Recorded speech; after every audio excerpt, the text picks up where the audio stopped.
Puluhan rumah warga terendam banjir di 2 dusun di Desa Manyaran, Kecamatan Banyakan, Kabupaten Kediri, Jawa Timur pada Minggu malam. Ketinggian air bervariasi mulai dari 10 hingga 50 cm. Warga memindahkan barang berharga ke tempat aman. Banjir akibat luapan sungai Bendo Krosok setelah diguyur hujan lebat sejak sore hingga malam hari. Dari hujan telah reda, sejumlah warga masih terus berjaga. Pasalnya air yang melintas di jalan desa masih tinggi. Petugas BPBD Kabupaten Kediri masih mendata warga terdampak banjir. Dari Kabupaten Kediri, Jawa Timur, Afgan Subagio, iNews melaporkan.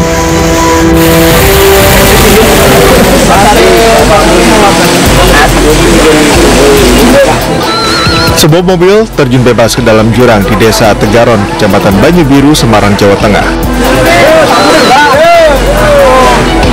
Kecelakaan bermula saat mobil yang dikemudikan seorang pria melaju dari arah Sepakung menuju Banyu-Biru. Saat melintasi turunan tajam dan sempit, mobil kehilangan kendali dan menabrak tebing hingga akhirnya terguling dan terjun ke dalam jurang.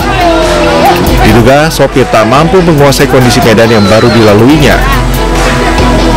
Berarti sang pengemudi selamat dari maut dan menderita luka ringan, namun kondisi kendaraannya rusak parah. Proses evakuasi menggunakan mobil pemadam kebakaran berlangsung dramatis.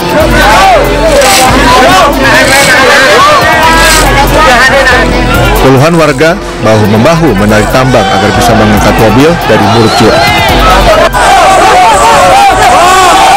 Dari Kabupaten Semarang, Jawa Tengah, Nur Risalulu, iNews melaporkan.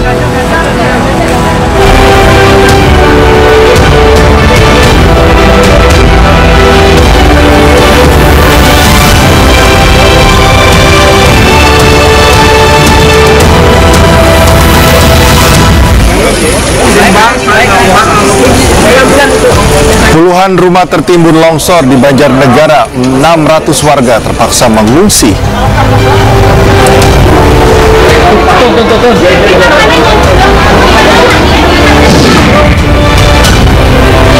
Belas jasad longsor Cilacap berhasil ditemukan tim SAR, sementara 10 lainnya masih dalam pencarian.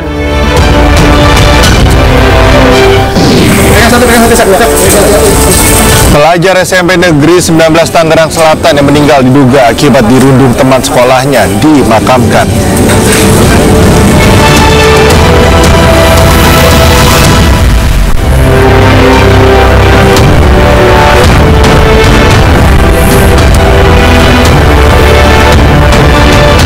Halo, selamat pagi pemirsa, iNews Pagi kembali hadir melengkapi informasi Anda pada pagi hari ini. Ya, selain 3 berita utama tadi, sejumlah informasi menarik lainnya juga telah kami siapkan untuk Anda bersama saya, Cika Multazam. Dan saya, Ayah Nufus. Pemirsa, inilah iNews Pagi Sontak.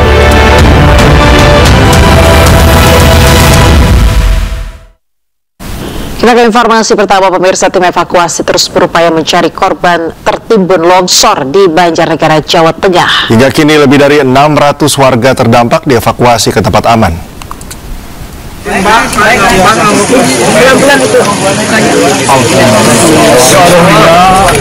Beginilah detik-detik proses evakuasi warga yang tertimbun akibat bencana tanah longsor di Dusun Situkung, Pandanarum, Banjarnegara, Jawa Tengah. Usai berhasil dievakuasi, korban segera dilarikan ke rumah sakit terdekat. Sejumlah warga terdampak longsor dievakuasi ke kantor kecamatan setempat.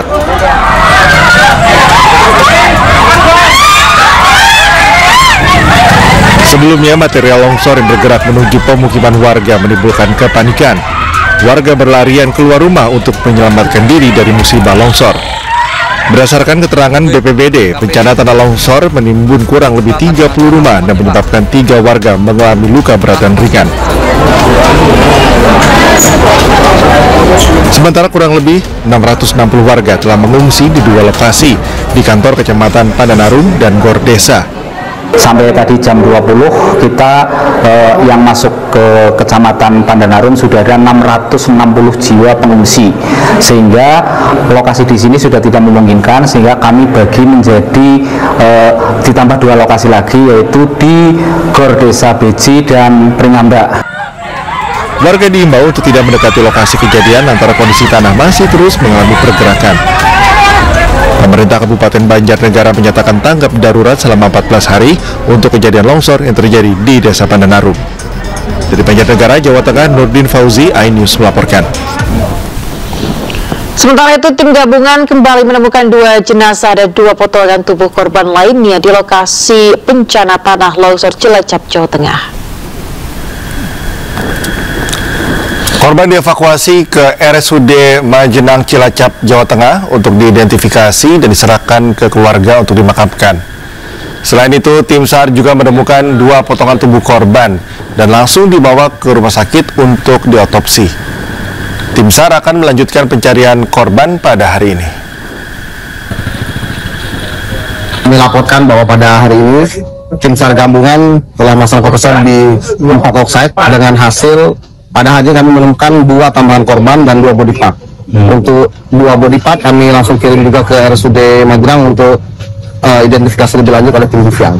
Total berapa? Total semua berapa? Total semua korban meninggal dunia sudah kita temukan evakuasi ada 13 korban dan 10 dalam pencarian saat ini. Tadi yang ditemukan di worksite berapa itu, Pak? Yang ditemukan tadi di worksite A1 dan worksite A2. Jenis kelamin? Jenis kelamin Pemirsa, Wakil Menteri Sosial Agus Jabo Priyono menjenguk korban luka tanah longsor yang dirawat di RSUD Majenang Cilacap, Jawa Tengah. Kementerian Sosial akan memberikan bantuan kepada ahli waris korban meninggal dunia dan korban luka-luka. Wakil Menteri berharap dengan sinergi seluruh pihak dapat segera mengevakuasi seluruh korban yang hingga saat ini masih belum ditemukan. Kemensos ya memberikan dukungan terhadap ahli waris dari keluarga yang meninggal, per jiwanya itu 15 juta. Untuk yang luka-luka ya kita bantu masing-masing 5 juta. Termasuk kemudian kita juga mendirikan dapur umum ya, memberikan bantuan sembako. Korban longsor Cilacap masih dirawat di Rumah Sakit Umum Daerah Majenang, pemirsa. 4 korban longsor masih dirawat di RSUD Majenang. Korban terluka dan menderita trauma. Para korban longsor yang sebagian besar kehilangan anggota keluarganya harus menjalani terapi pemulihan mental oleh tim medis dari RSUD Majenang. 4 korban selamat berasal dari 2 dusun di Desa Cibenying yang kini telah luluh lantah terbenam tebalnya tanah material longsor. Manggil istri saya di rumah, "Mak, keluar." Istri saya keluar di depan pintu. Udah itu lari, Mak, tapi waktu ngomong lari itu tanah udah jatuh dari rumah, atas rumah. Nimbun saya segini, ya, terus nimbun saya segini, terus bila yang tanah yang nimbun saya itu kedorong dari samping rumah. Jadi ikut jalan. Ikut jalan saya juga kan ke bawah, bisa begini terus. Kalau nggak begini saya langsung kata. Keluarga di mana, Pak? Keluarga ya, alhamdulillah udah beristirahat. Oh, ketemu juga. Berapa, Pak? Istri sama Kondisinya seperti apa? Ada yang sedang, terus agak berat sih, nggak terlalu berat. Cuma kita lebih ke psikologinya aja untuk traumatik akibat longsor itu ya melihatnya. Gitu. Kita akan terus ya besok mungkin psikolog, psikiater untuk. Satu korban longsor di Cilacap, Jawa Tengah, pemirsa, dimakamkan usai ditemukan tim SAR dan diidentifikasi oleh pihak rumah sakit. Ya, dengan ditemukannya 1 korban, jumlah korban yang belum ditemukan mencapai belasan orang.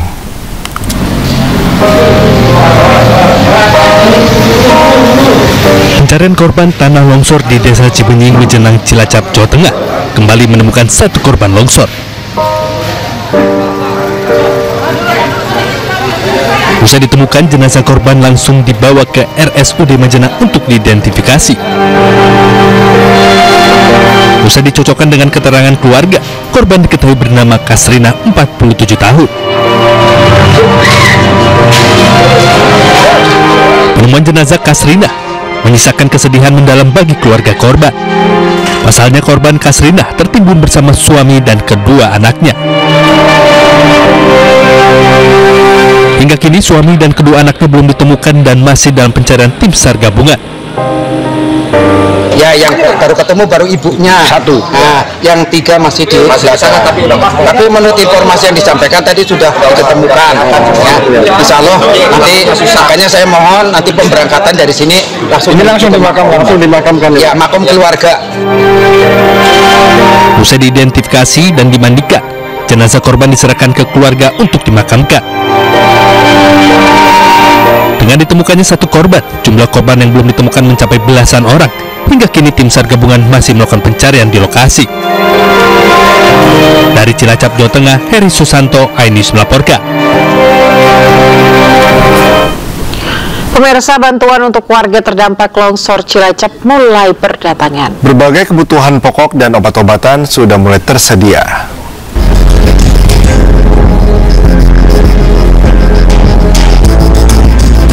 Satu persatu bantuan korban bencana di Desa Cibenying, Kecamatan Jatilawang, Cilacap, Jawa Tengah terus berdatangan.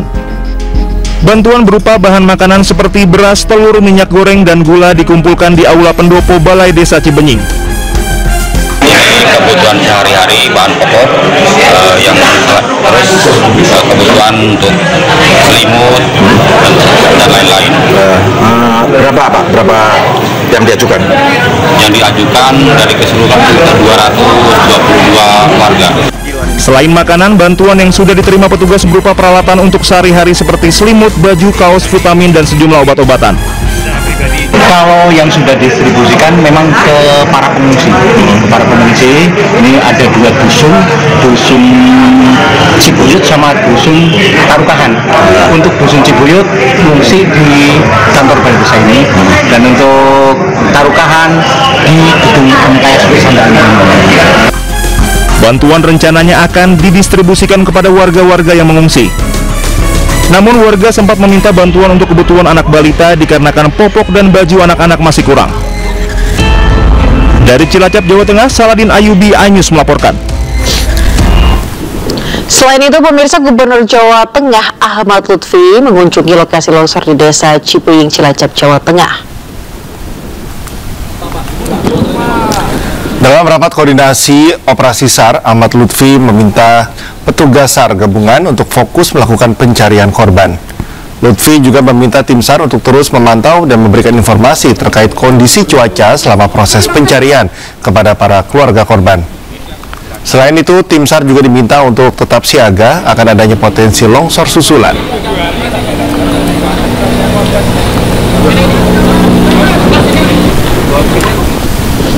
Ya, pemirsa, Menteri Pekerjaan Umum Dodi Hanggodo mengambil langkah cepat dalam menangani bencana banjir dan tanah longsor yang melanda Kabupaten Cilacap, Jawa Tengah. Kementerian Pekerjaan Umum mengerahkan alat berat serta personel teknis untuk membantu penanganan darurat di wilayah terdampak. Bencana yang Cilacap, tadi pagi saya sudah koordinasi dengan para kepala balai, baik balai-balai di sungai maupun di balai jalan, baik yang di wilayah yang ada 2 yang ada sungai, 1 di Sayurpat dan 1 di Citandui, sementara jalan itu yang dekat adalah jalan Gampang Jawa Tengah Jogja. Sesuai hasil koordinasi terakhir dengan SAR dan BPBD setempat, mereka itu kira-kira lebih 15 eksavator. Itu sudah koordinasi dengan semua balai. Alhamdulillah kita sudah dapat sekitar 15 eksavator dan dari tim yang standby di TKP. Saya memang proses search and rescue-nya saya segera dimulai dan dilakukan dengan sangat maksimal. Diduga akibat korsleting dari kabel sutet yang terjatuh, pemirsa, 1 unit rumah warga di Jalan Tomang, Jatipulo, Jakarta Barat terbakar. 20 unit mobil pemadam kebakaran dikerahkan untuk memadamkan api. Warga di Jalan Tomang, Banjir Kanal, Jatipulo, Palmerah, Jakarta Barat panik saat kebakaran melanda sebuah rumah di kawasan ini.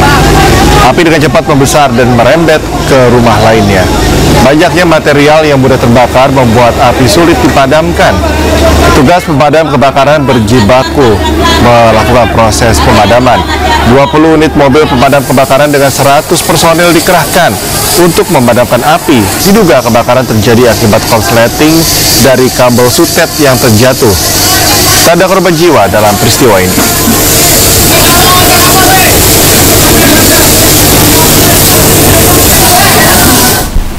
Pemirsa, hujan disertai angin kencang kembali melanda Kabupaten Lampung Timur, Lampung. Sebanyak 50 rumah warga rusak. Astagfirullahaladzim.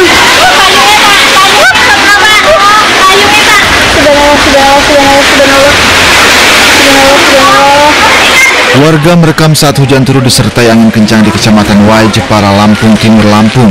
Warga merasa ketakutan karena muncul angin puting beliung.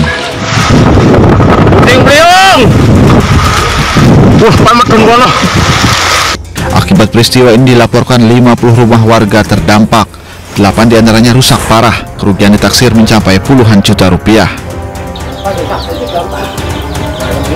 Korban ini dari Dusun 1, Dusun 2, dan Dusun 3. Sebanyak 50 rumah kurang lebih. Yang berat ada sekitar 10 atau 8. Yang lainnya ya ringan, cuman yang parah sekitar 8 rumah tadi. Lebih lanjut, warga menjelaskan dalam sepekan wilayah ini telah diterjang 2 kali puting beliung. Masyarakat berharap pemerintah setempat dapat dengan cepat tanggap dalam mengatasi bencana alam. Dari Lampung Timur, Lampung, Tinus Ristanto, iNews melaporkan. Pemirsa, mengobati duka mendalam kehilangan orang yang dicintai karena menjadi korban kecelakaan lalu lintas tak serta-merta pulih dengan cepat. Namun pendampingan kepada ahli waris atau keluarga dalam sebuah kegiatan, apalagi yang bernilai ekonomis, diharapkan bisa membuka harapan baru. Kehilangan keluarga yang dicintai akibat kecelakaan memang menyesakan. Namun hidup terus berjalan, rasa duka berangsur dapat diobati. Melalui upaya pendampingan dalam sebuah kegiatan, para keluarga serta ahli waris berdaya dan terampil diajak berkegiatan dalam sebuah acara di Bandung pada 13 hingga 14 November lalu. Pelatihan ekoprint ini diikuti oleh sekitar 25 peserta. Mereka diajak dan dilatih mengolah bahan organik seperti daun-daunan untuk menjadi produk yang bernilai ekonomis. Kegiatan ini sekaligus dapat menjadi sebuah proses pemulihan pasca kecelakaan serta dapat menjadi peluang usaha yang berkelanjutan.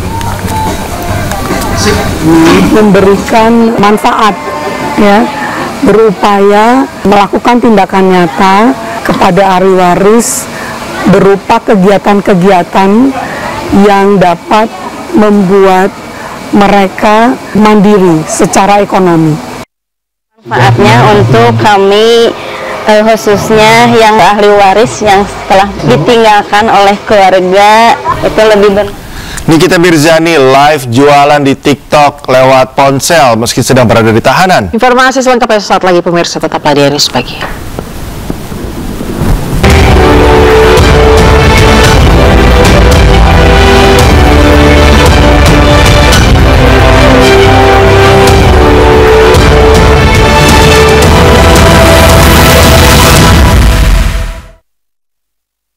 Kembali di iNews Pagi, pemirsa, viral di media sosial. Warga meneriaki masinis kereta api Majapahit saat baru diberangkatkan dari stasiun Pasar Senen, Jakarta. Masinis pun langsung berhenti setelah menyadari sambungan lokomotif dengan rangkaian kereta api terlepas. Lepas, tahan Pak, tahan Pak, tahan Pak. Viral di media sosial, video yang memperlihatkan sambungan lokomotif dengan gerbong rangkaian kereta api Majapahit terlepas. Warga dan satpam berteriak memberitahu masinis. Mundur lagi aja Pak, mundur. Sementara itu, kopler atau penyambung rangkaian tidak lagi terpasang. Peristiwa ini terjadi di dekat stasiun Pasar Senen, Jakarta, Jumat lalu. Masinis pun menyadari hal ini dan langsung mengerem. Menurut PT KAI, saat itu rangkaian kereta api Majapahit baru saja berangkat dari stasiun Pasar Senen menuju Malang dan memastikan rangkaian kereta telah lolos inspeksi sebelum berangkat.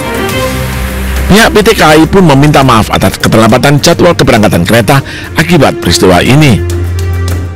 Sebelum keberangkatan, sesuai SOP, rangkaian telah menjalani pemeriksaan lengkap, termasuk pengecekan sarana, penyambungan kopler, saluran air brake, rantai pengaman serta uji rem statis, dan saat itu seluruhnya dinyatakan layak operasi. Saat rangkaian mulai bergerak, kopler atau alat perangkai mengalami gangguan dan terlepas.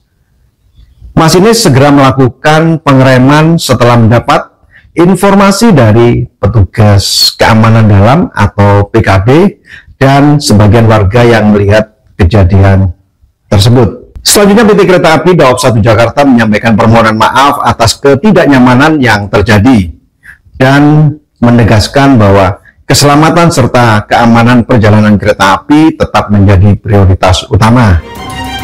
Sementara itu, terkait penyebab lepasnya sambungan gerbong kereta ini masih didalami petugas. Dari Jakarta, Rani Sanjaya, iNews melaporkan. Gubernur DKI Jakarta Pramono Anung mengumumkan perkembangan pembangunan KRL dan LRT di Jakarta International Stadium. Gubernur DKI Jakarta Pramono Anung mengumumkan bahwa pembangunan KRL di Jakarta International Stadium mulai berjalan dan diprediksi selesai pada tahun ini. Ditambahkan oleh Pramono, pembangunan jalur KRL menuju JIS merupakan salah satu prioritas pemerintah DKI Jakarta untuk meningkatkan mobilitas masyarakat dan mengurangi kemacetan di Jakarta. Jadi yang pertama untuk KRL ini mudah-mudahan tahun ini sudah bisa beroperasi. Sekarang lagi finalisasi peron yang ada di bawah JIS dan mudah-mudahan segera diselesaikan sehingga dengan demikian kalau itu selesai maka KRL-nya selesai. Sedangkan untuk LRT rutenya sudah mendapatkan persetujuan dari pemerintah pusat. Jadi kalau rutenya sudah tergantung Jakarta sekarang kapan mulai dibangunnya. Dan untuk itu saya sedang menghitung apakah menyelesaikan yang pertama dari Manggarai ke Duku Atas atau dari Velodrome kemudian ke Tanjung Priok ke JIS. Pemirsa, Gubernur Jakarta Pramono Anung mengaku kaget setelah menerima laporan banyaknya siswa ingin pindah sekolah buntut ledakan di SMA Negeri 72 Jakarta. Hal tersebut diketahui Pramono Anung melalui laporan Kepala Sekolah SMA Negeri 72 Jakarta.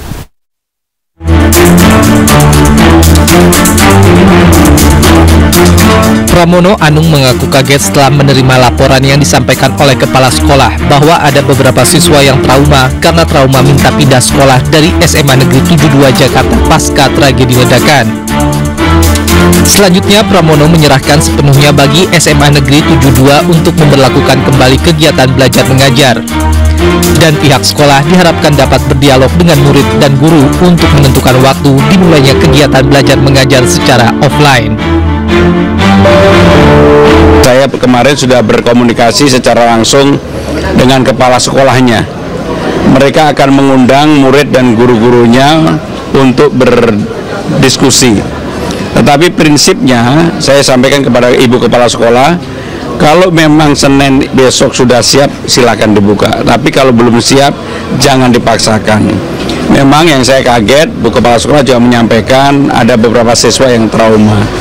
Nah, karena trauma minta pindah sekolahnya, tetapi kan ini menjadi persoalan tersendiri. Pramono juga berharap kegiatan belajar mengajar secara tatap muka kembali dilakukan untuk meredakan rasa kecemasan kepada seluruh pihak agar tidak memberikan dampak trauma berkepanjangan. Sebelum kegiatan belajar dimulai, pihak sekolah akan mengundang orang tua siswa untuk memberikan pemahaman mengenai langkah-langkah pemulihan yang dilakukan bersama pihak sekolah, psikolog, serta unsur wilayah setempat. Dari Jakarta, Muharlin dan Tri Julianti, iNews melaporkan.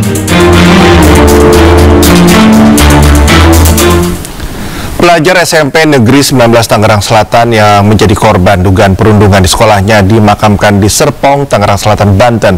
Pihak pemerintahan Kota Tangerang Selatan mendukung proses penyelidikan yang dilakukan polisi.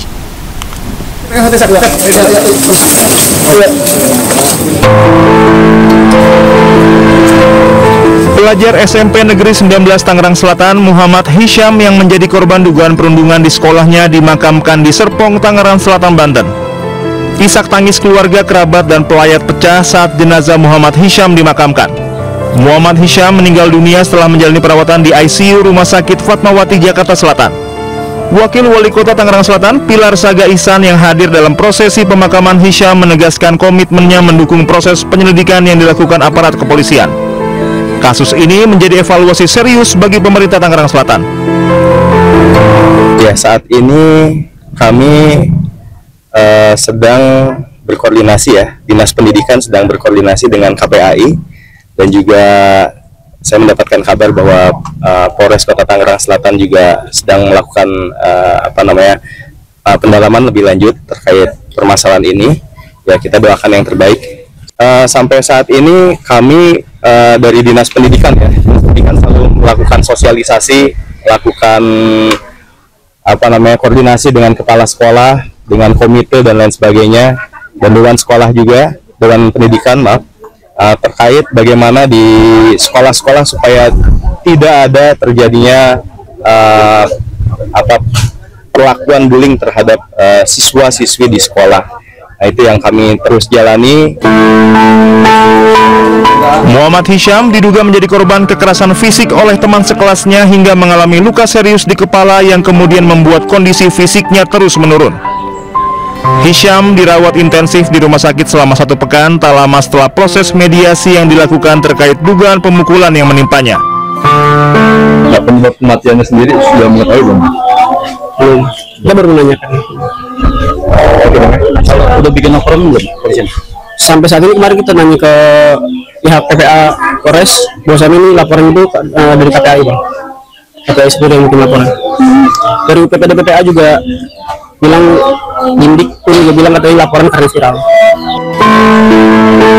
Menurut keluarga korban, pihak pelaku sempat bersedia menanggung seluruh biaya pengobatan korban. Namun belakangan tidak melanjutkan tanggung jawab tersebut. Sementara pihak sekolah disebut keluarga tidak mengambil peran aktif dalam penyelesaian kasus tersebut. Dari Tangerang Selatan, Banten, Nunung Purnomo, iNews melaporkan. Sementara itu pemirsa, Kapolres Tangerang Selatan Victor Inki Riwang mengaku telah memeriksa 6 orang saksi dalam kasus dugaan perundungan pelajar SMP Negeri 19 Tangerang Selatan. Kapolres juga menyebut akan memanggil orang tua korban untuk dimintai keterangan.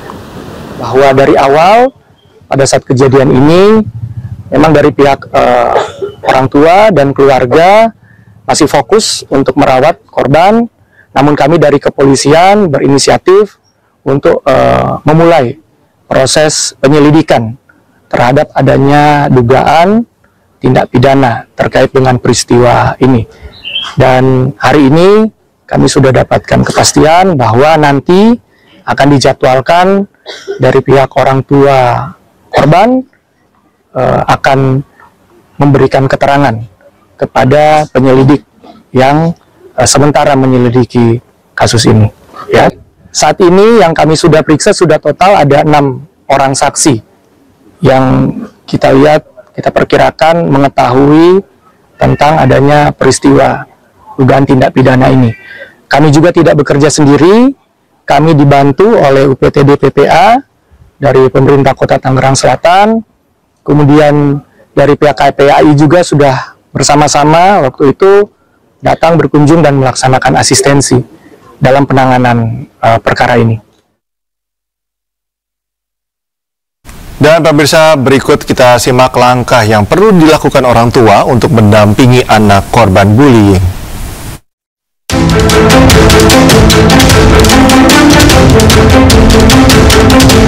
Satu, dengarkan anak tanpa menghakimi. Anak perlu merasa bahwa orang tuanya adalah tempat aman untuk berbagi perasaan tanpa takut disalahkan. 2, tunjukkan empati dan pastikan anak tidak merasa sendirian. Empati orang tua punya pengaruh besar terhadap pemulihan psikologis anak. Sementara itu, saat korban merasa tidak sendirian, maka beban emosional yang ditanggungnya akan berkurang. Lalu yang nomor 3, ajarkan cara kelola emosi dengan positif. Penting bagi anak untuk tahu bahwa marah dan frustrasi adalah hal yang wajar, namun harus disalurkan dengan cara yang tepat. Kemudian yang keempat, libatkan pihak sekolah dan profesional. Hal ini sangat perlu dilakukan agar anak mendapatkan perlindungan dan dukungan menyeluruh. Adapun yang terakhir, 5, bantu anak bangun kembali rasa percaya diri. Orang tua dapat bantu anak kembali bersosialisasi, pendukung minatnya, serta beri penguatan positif. Pemirsa, Menteri Migrasi dan Pemasyarakatan Agus Andrianto menyesalkan terdakwa Nikita Mirzani melakukan live TikTok di penjara menggunakan fasilitas rutan Pondok Bambu. Agus sudah memberikan teguran keras kepada Kepala Lapas Pondok Bambu.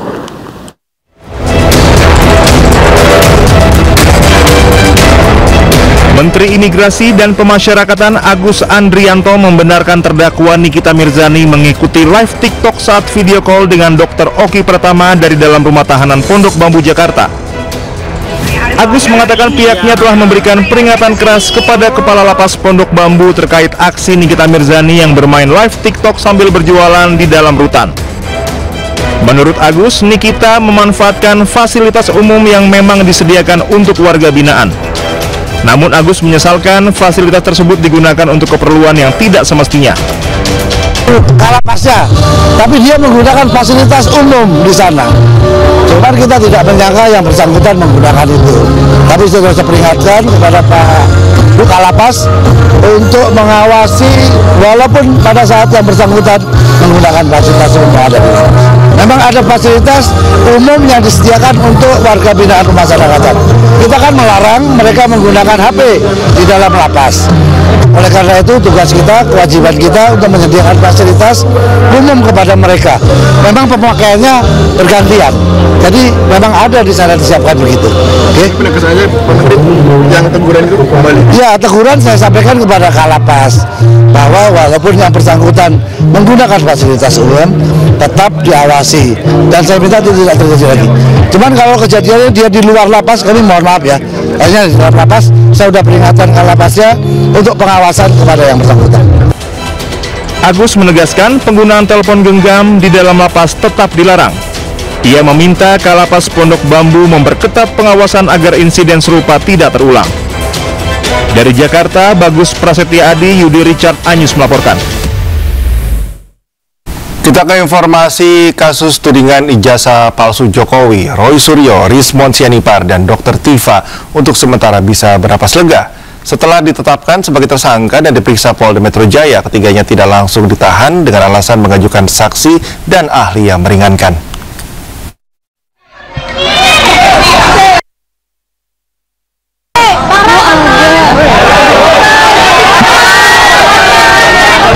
Kamis 13 November 2025 sepertinya menjadi hari yang melelahkan bagi Roy Suryo, Rismon Sianipar, dan Tifa Wijiatiasuma. Ketiga tersangka kasus tudingan ijazah palsu Joko Widodo itu telah menjalani pemeriksaan di Polda Metro Jaya. Selama 9 jam, ketiganya cecar hingga 377 pertanyaan.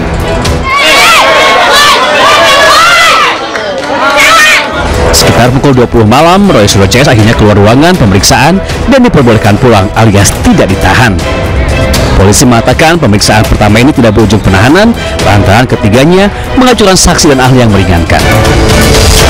Karena ketiga tersangka mengajukan ahli dan saksi yang meringankan. Tentunya dalam hal ini kami sebagai penyidik harus menjaga keseimbangan keterangan dan informasi sehingga proses penegakan hukum ini adil dan berimbang.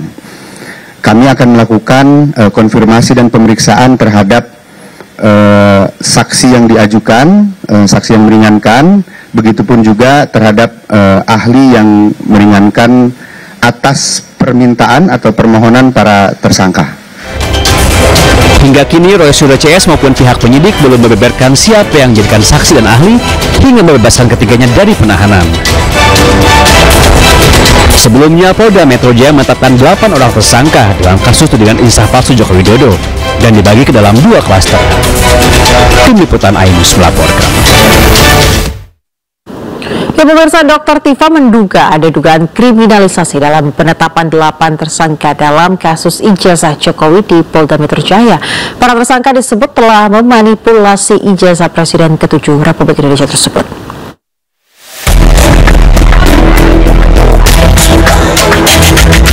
Roy Suryo, Rismon Sianipar, dan Dr. Tifa mendatangi Polda Metro Jaya pada Kamis pagi. Mereka diperiksa sebagai tersangka kasus fitnah ijazah Presiden ke-7 Joko Widodo. Namun, Dr. Tifa menduga ada kriminalisasi dalam penetapan tersangka di kasus ijazah Jokowi ini. Dalam unggahan di akun media sosial X, Dr. Tifa menyampaikan 5 pandangan, diantaranya ada upaya membungkam kerja ilmiah dan adanya indikasi kriminalisasi yang dijalankan bukan institusi. Selain itu, Dr. Tifa juga meminta agar penyalahgunaan kewenangan oleh siapapun tidak dibiarkan. Di akhir postingannya, Dr. Tifa juga mencantumkan 9 nama pendamping hukum.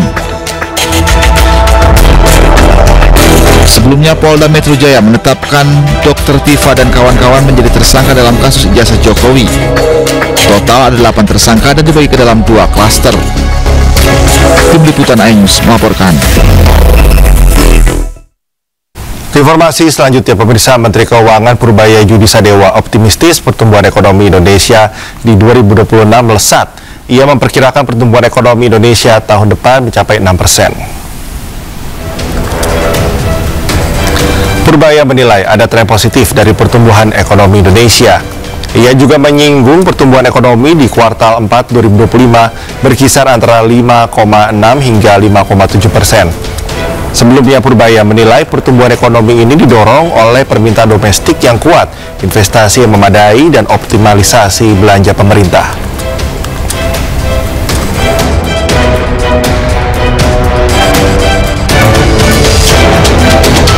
Kalau dari saya melesat lebih lagi.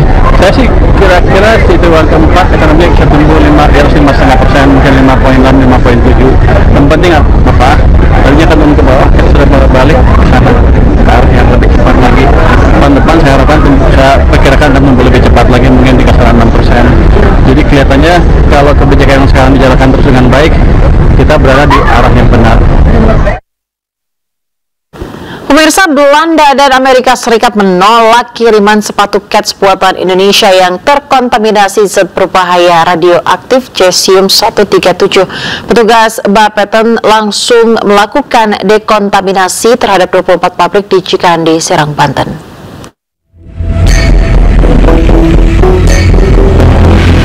Satgas Penanganan Bahaya Radiasi Radionuklida CS137 mengonfirmasi adanya temuan radioaktif berbahaya pada sepatu yang diekspor ke Amerika Serikat. Sepatu olahraga ini berasal dari pabrik di Cikande, Serang, Banten. Sebelumnya, Kementerian Perindustrian juga mengonfirmasi Bea Cukai Belanda menemukan sepatu kets asal Indonesia yang terpapar zat radioaktif cesium-137. Badan Pengawas Tenaga Nuklir atau Bapeten kemudian melakukan dekontaminasi menyeluruh terhadap pabrik milik 24 perusahaan yang terkontaminasi radiasi cesium-137. Kini pabrik-pabrik itu telah dinyatakan bersih.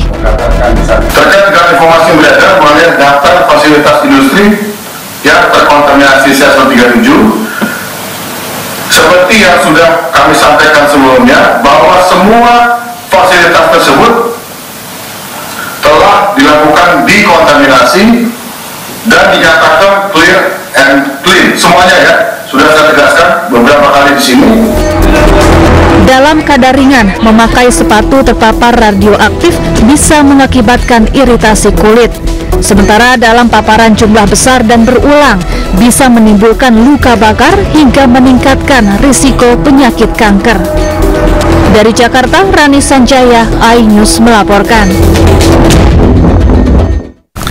Menteri Kesehatan Budi Gunadi Sadikin merencanakan untuk menghapus sistem rujukan berjenjang yang berlaku di BPJS Kesehatan.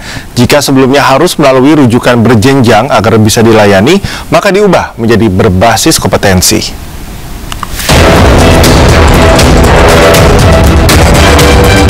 Menteri Kesehatan Budi Gunadi Sadikin mengungkapkan pihaknya berencana untuk mengubah sistem rujukan bagi pasien BPJS Kesehatan menjadi sesuai kompetensi layanan yang dibutuhkan pasien.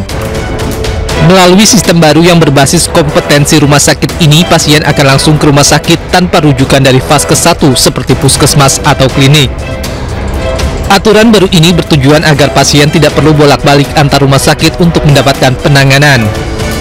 nanti kita nggak akan membagi tipe A, tipe B, tipe C, tipe D, tapi kita akan bagi berdasarkan kompetensinya. Jadi kalau orang sudah diperiksa misalnya di puskesmas, oh dia perlu dipasang ring gitu jantungnya, itu nggak usah harus ke tipe D dulu, oh dicek tipe D nggak bisa pasang ring, naikin lagi tipe C nggak bisa pasang ring, masuk ke tipe D, dia akan langsung masuk ke tipe D.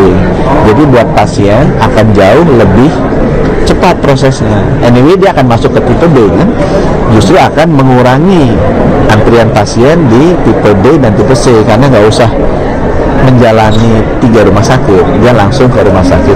Dampak ke keuangan BPJS seperti apa? Harusnya lebih sedikit karena BPJS bayarnya langsung ke rumah sakit terakhir kan, nggak usah ke 3 kali rumah sakit. Menurut Budi Gunadi, perubahan ini akan memberikan keuntungan bagi masyarakat dan menghemat pengeluaran BPJS. Langkah ini dinilai lebih manusiawi sekaligus efisien secara pembiayaan. Dari Jakarta, Tim Liputan iNews melaporkan.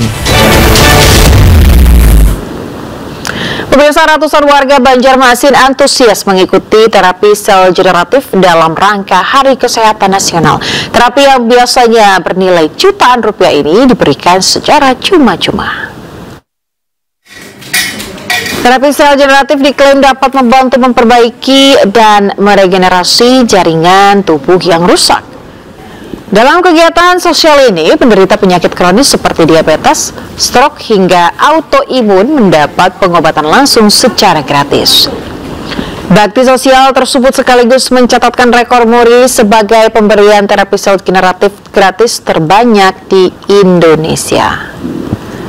Nantinya ditambah pengobatan di tahun depan bisa bekerja sama dengan Gubernur atau Bupati Kabupaten Banjar dan Gubernur Kalimantan Selatan untuk bisa berkolaborasi menciptakan, menambah pengobatan gratis ini yang tadinya 100 mungkin 500, ya siapa tahu itu bisa terrealisasi di tahun depan.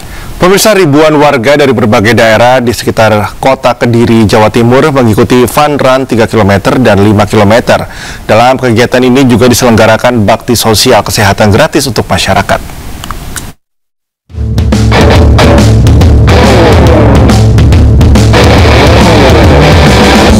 Sebanyak 2.200 peserta dari berbagai daerah di sekitar kota Kediri, Jawa Timur mengikuti kegiatan fun run dalam rangka memperingati hari jadi ke-54 Rumah Sakit Bayangkara Kediri pada Minggu pagi.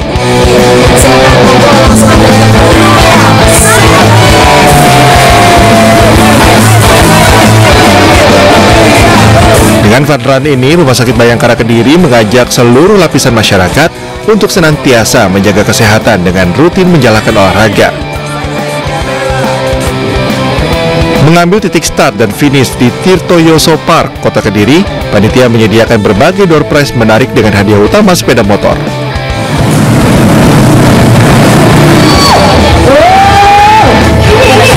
Masyarakat Kediri dan sekitarnya senang lari, kita kemas dalam bentuk fun run dan bakti kesehatan Rumah Sakit Bayangkara Kediri dalam rangka memperingati hari ulang tahun Bayangkara yang ke-54. Jadi alhamdulillah semua bisa sehat dengan lari dan juga ada banyak kesehatan gratis untuk peserta dan warga ini. Tak hanya itu, dalam kegiatan ini juga diselenggarakan bakti kesehatan gratis mulai dari pemeriksaan gigi hingga pengobatan talasemia.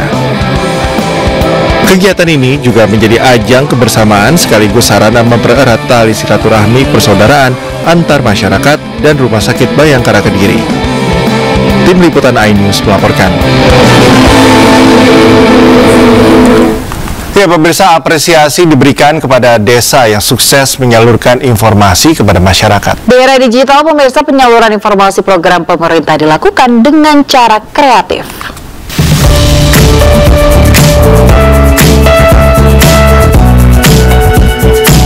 Gelaran Akbar Festival Komunitas Informasi Masyarakat KIMFest Nasional 2025 berlangsung sukses di Kota Tangerang, Banten.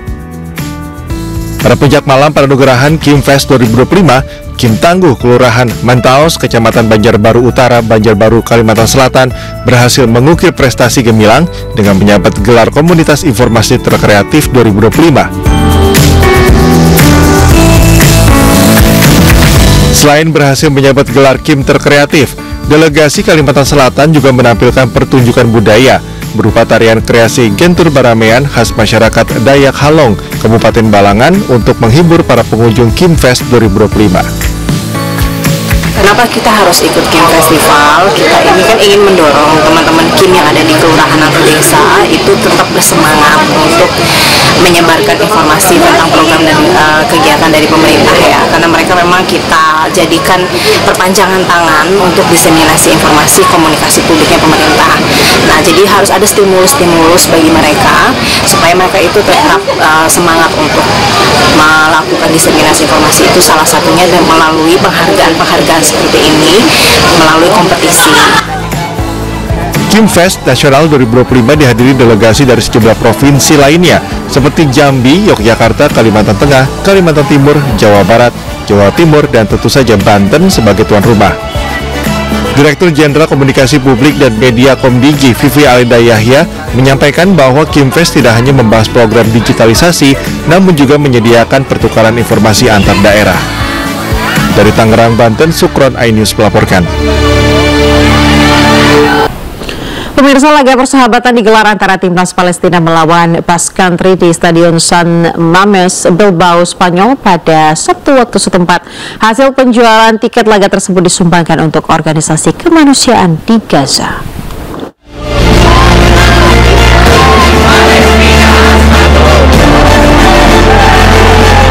Ribuan penggemar sepak bola memadati Stadion San Mames Bilbao pada hari Sabtu saat Palestina menghadapi Basque Country dalam pertandingan persahabatan Eropa pertama yang bersejarah.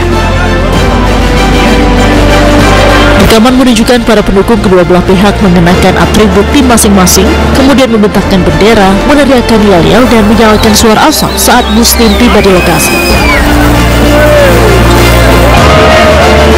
Asosiasi Sepak Bola Palestina menggambarkan pertandingan tersebut sebagai pertandingan yang memiliki dimensi olahraga, solidaritas, dan budaya. Diketahui lebih dari 50.000 penonton hadir dan hasil penjualan tiket laga tersebut disumbangkan untuk organisasi kemanusiaan di Gaza. Dalam laga itu, Basque Country mengamankan kemenangan 3-0 menjelang akhir pertandingan. Meski demikian, laga persahabatan ini dinilai penting bagi perjuangan Palestina. Pemirsa, hujan deras meningkatkan kekhawatiran akan terjadinya banjir bandang dari satu penampungan air hujan di Sheikh Radwan, Kota Gaza. Hal ini membahayakan kamp-kamp tenda pengungsi di dekatnya setelah pompa drainase hancur dibombardir Israel. Tenda-tenda milik keluarga pengungsi berdiri di tengah puing-puing di dekat satu di Sheikh Radwan, Kota Gaza. Genangan air membuat warga harus berjuang melewati jalanan yang berlumpur. Sementara itu, beberapa pompa drainase terbengkalai akibat serangan Israel. Air hujan di dalam setu yang bercampur dengan limbah mengancam kesehatan masyarakat Sheikh Radwan, Gaza. شيخ رضوان وهي أحد المرافق الخدماتية الأساسية في مدينة غزة، وهي البركة الرئيسية الأكبر لتجميع مياه الأمطار. هذه البركة تعرضت لأضرار كبيرة جدا خلال حرب الإبادة الجماعية على قطاع غزة خلال العامين المنصرمين. قام الاحتلال الإسرائيلي باستهدافها في عديد من المرات، ما أدى إلى تدمير منظومة الكهرباء بشكل كامل والطاقة البديلة، إضافة أيضا إلى تدمير مضخات المياه العاملة داخل هذه البركة. يعني كل يوم بصيروا يهددونا بيقولوا خلوا بالكم يمكن نقطف عليكم. طب ايش نسوي؟ نروح فيش مكان غيره، وين اروح انا؟ يعني انت شايف زحمه سكان يعني مش طبيعيه، وبيت حمل مفروغ منها ما فيش ارجع لها. يعني انا راضي بالامر الواقع اللي انا فيه، يعني بالمرض اللي احنا فيه، بالصعوبات اللي بنواجهها، وبعدين وين بدنا نروح؟ ما فيش لنا مأوى غيره. Masa gencatan senjata di Gaza memberi ruang bagi warga merayakan momen penting. Sejumlah keluarga Palestina nampak penuh sukacita menyambut kelulusan anak mereka dari ujian sekolah menengah.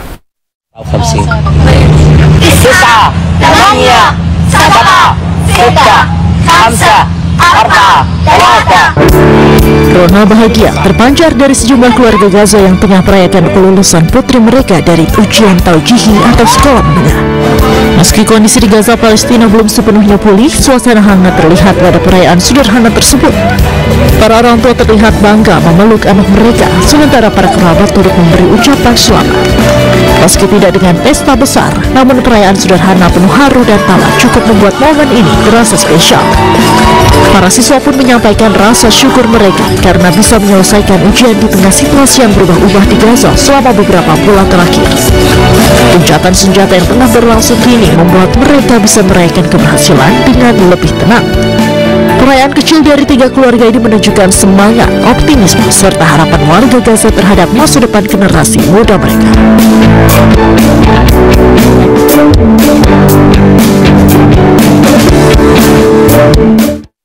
Pemirsa, ratusan domba memenuhi jalan di pusat kota Lemberg, Jerman.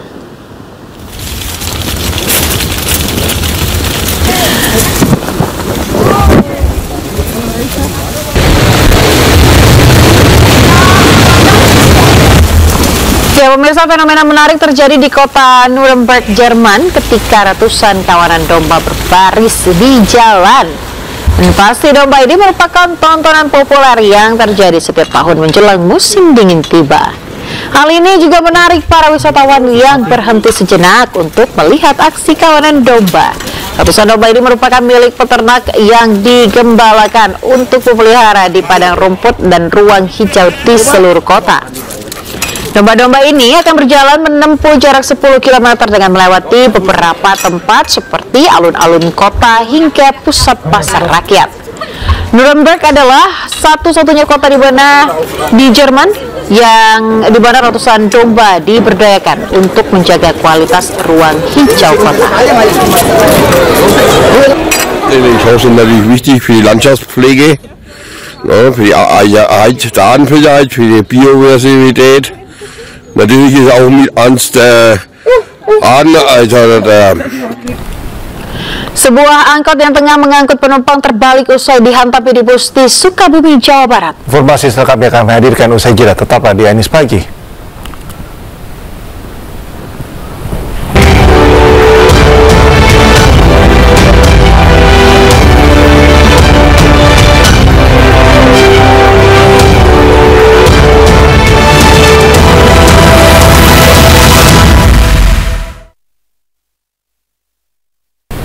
Tak mampu menguasai medan saat melintasi turunan tajam dan sempit, sebuah mobil terjun bebas ke jurang sedalam 40 meter di Dusun Trowangi, Banyu Biru, Kabupaten Semarang, Jawa Tengah. Meski korban selamat dari maut, namun proses evakuasi berjalan dramatis.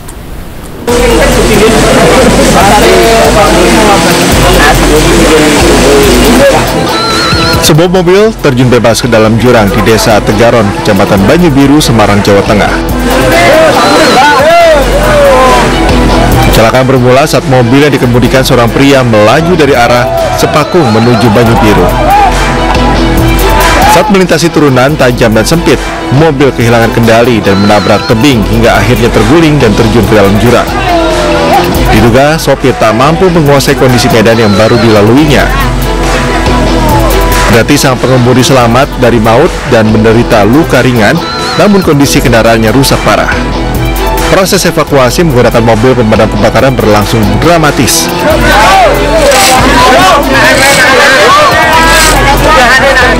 Puluhan warga bahu-membahu menarik tambang agar bisa mengangkat mobil dari mulut jurang. Dari Kabupaten Semarang, Jawa Tengah, Nurisa Lulu, iNews melaporkan.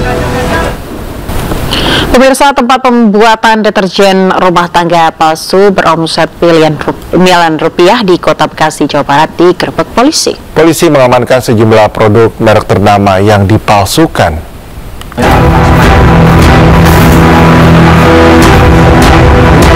Polisi melakukan penggerebekan di salah satu rumah yang dijadikan tempat pembuatan sabun deterjen palsu di Kafling Karolus, Kampung Sawah, Kelurahan Jati Murni, Jati Sampurna, Kota Bekasi.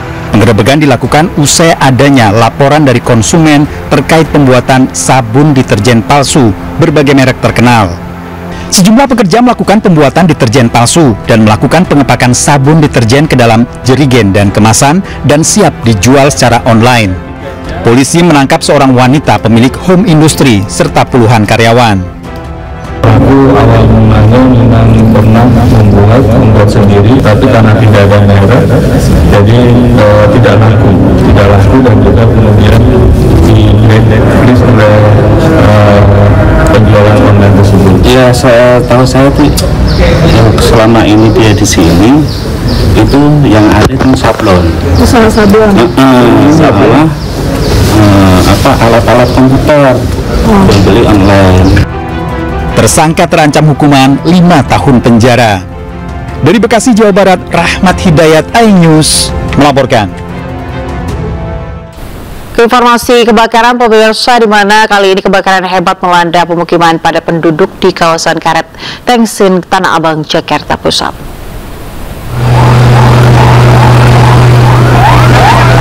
Warga berjibaku dengan petugas pemadam kebakaran saat api membakar belasan rumah dan sejumlah ruko di Gang Tauladan RT 17 RW 05 Karet Tengsin, Tanah Abang Minggu malam. Belum diketahui penyebab kebakaran, namun banyaknya material yang mudah terbakar membuat api cepat membesar. Lokasi ledakan yang berada di gang sempit menyulitkan petugas memadamkan api. Bahkan beberapa petugas terluka atau mengalami luka bakar sehingga dibawa ke ambulans. Tak ada korban jiwa akibat kebakaran ini.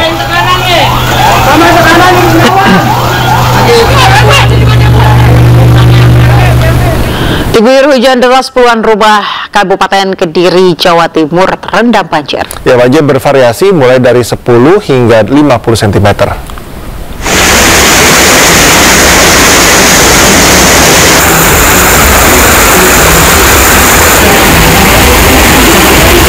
Puluhan rumah warga terendam banjir di 2 dusun di Desa Manyaran, Kecamatan Banyakan, Kabupaten Kediri, Jawa Timur pada Minggu malam.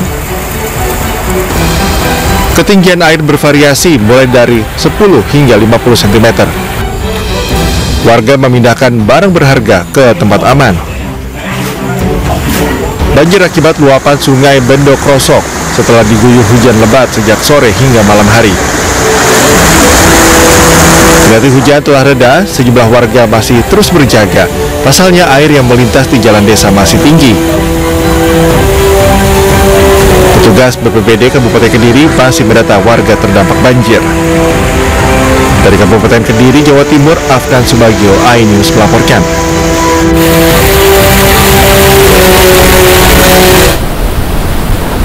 Ya, pemirsa, evakuasi untuk di mana bencana yang terjadi di Banjarnegara yaitu tanah longsor itu masih terus dilakukan, dan sejumlah korban pun yang masih tertimbun tanah longsor ini masih terus dalam proses pencarian. Ya, dan kita akan sama-sama saksikan liputan berikut ini, pemirsa.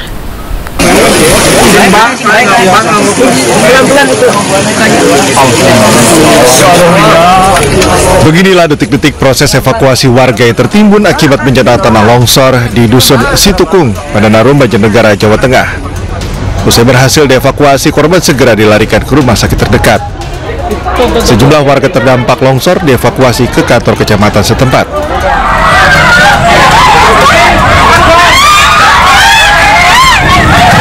Sebelumnya, material longsor yang bergerak menuju pemukiman warga menimbulkan kepanikan. Warga berlarian keluar rumah untuk menyelamatkan diri dari musibah longsor. Berdasarkan keterangan BPBD, bencana tanah longsor menimbun kurang lebih 30 rumah dan menyebabkan 3 warga mengalami luka berat dan ringan. Sementara kurang lebih 660 warga telah mengungsi di 2 lokasi di kantor Kecamatan Pandanarum dan Gor Desa. Sampai tadi jam 20 kita yang masuk ke Kecamatan Pandanarum sudah ada 660 jiwa pengungsi, sehingga lokasi di sini sudah tidak memungkinkan, sehingga kami bagi menjadi ditambah 2 lokasi lagi, yaitu di Gor Desa Beji dan Pringambak. Warga diimbau untuk tidak mendekati lokasi kejadian antara kondisi tanah masih terus mengalami pergerakan. Pemerintah Kabupaten Banjarnegara menyatakan tanggap darurat selama 14 hari untuk kejadian longsor yang terjadi di Desa Pandanarum. Dari Banjarnegara, Jawa Tengah, Nurdin Fauzi, iNews melaporkan. Ya, pemirsa, untuk mengetahui informasi terkini kita sudah terhubung dengan jurnalis iNews Saladin Ayubi di lokasi tanah longsor Cilacap, Jawa Tengah. Ya, selamat pagi Saladin. Bagaimana situasi terkini terkait dengan evakuasi korban banjir dan longsor di sana? Oke, selamat pagi Cikal dan Ayah. Pemirsa, sekarang saya masih berada di lokasi kejadian, tepatnya di Dusun Cibuyut ya. Di belakang saya ini adalah dusun yang terdampak langsung dari longsor di Desa Cibenying, Kecamatan Majenang. proses evakuasi sendiri nanti akan berjalan pukul 7 seperti biasanya, dan fokus dari evakuasi masih di Dusun Cibuyut dan satu dusun lainnya yang berada di bawah, yaitu Dusun Tarukahan. Nah, proses evakuasi yang akan berjalan ini menggunakan penambahan alat berat yang dari 12 sekarang sudah menjadi 21 dan rencananya akan ditambah lagi. Sementara untuk proses evakuasi yang sudah berhasil di evakuasi, yaitu dari 23 jenazah yang tertimbun, sekarang sudah ada 13, dan hari kemarin sudah terambil 3, jadi total masih ada 10 jenazah yang hari ini akan dilakukan proses evakuasi. Cikal, Ayah. Saladin, mengingat ini adalah bencana longsor, area juga akan dibagi biasanya ya ke tim evakuasi untuk melakukan upaya evakuasi. Kendala apa yang Anda temui, misalkan jika terjadi atau adanya kontur tanah yang gembur, ini juga cukup menyulitkan. Apa langkah-langkah antisipasi yang dilakukan oleh petugas di sana? Ya, karena di sini memang di dua dusun tersebut, yaitu Dusun Tarukahan dan Dusun Cibuyut itu bisa dilihat di belakang sebelah sana itu ada aliran sungai. Ada aliran sungai yang melewati dusun tersebut, dan aliran sungai itu adalah aliran sungai yang sekarang itu merupakan pergerakan air. Artinya di dekat dusun-dusun tersebut, tempat lokasi evakuasi itu pergerakan tanahnya itu sangat labil sekali. Mereka harus hati-hati, dan kalau hujan sedikit itu biasanya akan menimbulkan gerakan tanah sehingga proses evakuasi dihentikan. Demikian, Cikal, Ayah. Baik, dari Pemda ataupun BNPB di sana, apakah ada prediksi bahwa hujan akan kembali turun? Untuk hari ini kebetulan cerah sekali. Jadi sementara informasi yang didapat untuk hari ini kemungkinan akan melakukan evakuasi penuh sampai sore hari, dan jika dimungkinkan lagi untuk malam hari itu juga ada proses evakuasi, karena kemarin itu dari pihak Badan Penanggulangan Bencana Nasional sudah memasang 4 untuk penerangan di titik-titik lokasi pencarian apabila diperlukan evakuasi hingga malam hari jika kondisi dari cuaca itu memungkinkan. Demikian, Cikal, Ayah. Baik. Saladin, baik, terima kasih atas laporan Anda langsung dari lokasi di Cilacap. Selamat bertugas kembali dan jaga kesehatan dan keselamatan Anda. Pemirsa, tim gabungan kembali menemukan 2 jenazah dan 2 potongan tubuh korban lainnya di lokasi bencana tanah longsor Cilacap, Jawa Tengah. Korban dievakuasi ke RSUD Majenang, Cilacap, Jawa Tengah untuk diidentifikasi dan diserahkan ke pihak keluarga untuk dimakamkan. Selain itu, tim SAR juga menemukan 2 potongan tubuh korban dan langsung dibawa ke rumah sakit untuk diotopsi. Tim SAR akan melanjutkan pencarian korban pada hari ini. Kami laporkan bahwa pada hari ini tim SAR gabungan telah melaksanakan pemeriksaan di tempat worksite dengan hasil pada hari ini kami menemukan 2 tambahan korban dan 2 body part. Untuk 2 body part kami langsung kirim juga ke RSUD Magelang untuk identifikasi lebih lanjut oleh tim Divian. Total berapa? Total semua berapa? Total semua korban meninggal dunia sudah kita temukan evakuasi ada 13 korban dan 10 dalam pencarian saat ini. Tadi yang ditemukan di worksite berapa itu, Pak? Yang ditemukan tadi di worksite A1 dan worksite A2. Jenis kelamin? Jenis kelamin dua-duanya wanita.